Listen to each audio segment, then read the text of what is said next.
Welcome to Late Night with the Brown Guy.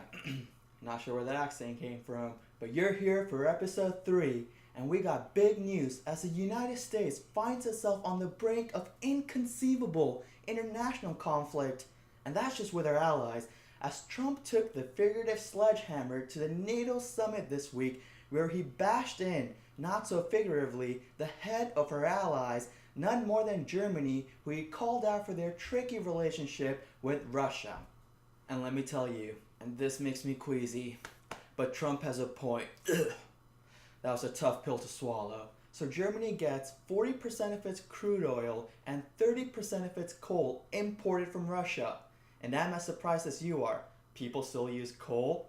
By doing so, Germany is giving billions of dollars to what is considered the enemy of the world.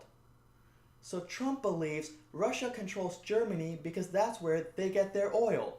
By that logic, Trump is controlled by Russia because that's where he got his presidency. Trump's second major complaint against Germany is that its contribution to the NATO defense spending makes up only 1% of its gross domestic product, GDP, even though NATO guidelines themselves have a benchmark of 2%. This in comparison to the US, which is paying 4.2% of a much larger GDP. All of this is true. But Trump's rhetoric and tone makes it impossible for something productive to be done because he is highly disliked in European countries. And foreign leaders responding to his bickering by increasing their contribution to NATO will make it only appear as if they're bending to his command. You can't strong arm a foreign entity to act to your will. That only works with the Republican Party or some stripper you met at the golf course, Mr. President. So even when Trump is right, his demeanor is hurting him.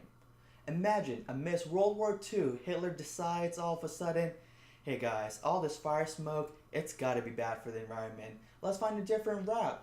It just doesn't fit. Or a more tame example would be a barbecue joint in the heart of southern Texas, all of a sudden realizing, hey, slaughtering livestock is inhumane, and overnight becomes a vegan restaurant selling tofu as fake chicken. You can tell me it's imitation meat, but I ain't having none of it. Take that back, Sarah. Outta here. Our second segment for the week ties to this tweet by the Donald. Sir, do you know how much formula costs? That stuff isn't supposed to be affordable. That shit is expensive. Breast milk is free. Trump might be reflecting back on his own personal experience as he usually has to pay to see exposed breasts. But children don't have to. The report this tweet is alluding to states how the US government bullied other nations into opposing a resolution that would have promoted natural breast milk as the best source of nutrients for newborns.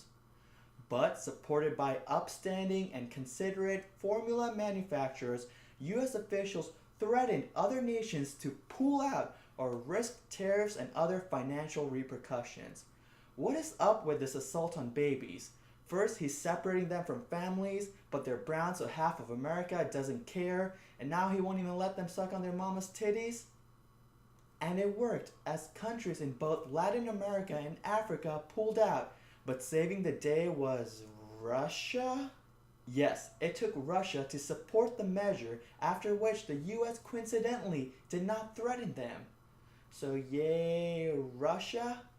Sometimes don't you feel like you're living in this alternative dimension where Russia's the good guys, we're the bad guys, and the Donald is president? It's like a vortex mindfuck. But Mr. President, let me put this in words you'll understand. A rhyme. Listen up and open your eyelids. It's not our fault you hate your kids. Oh shit. But look at these babies wearing bibs. Let them drink milk out of their mama's tits. I promise we'll get you some short ribs. And by the way, Trump steaks, they suck. Just admit.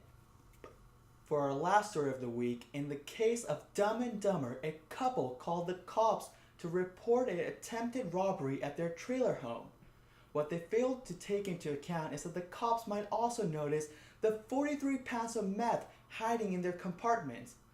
Yes, 911, I would like to report a vandalizing act. My name is a Scranton Strangler, and someone has graffiti in my backyard. But please do not go inside my backyard as I have 8 dead bodies I would not like you to see. Oh, you've been recording this entire time? May I retract some of my former statements? The cops are on their way.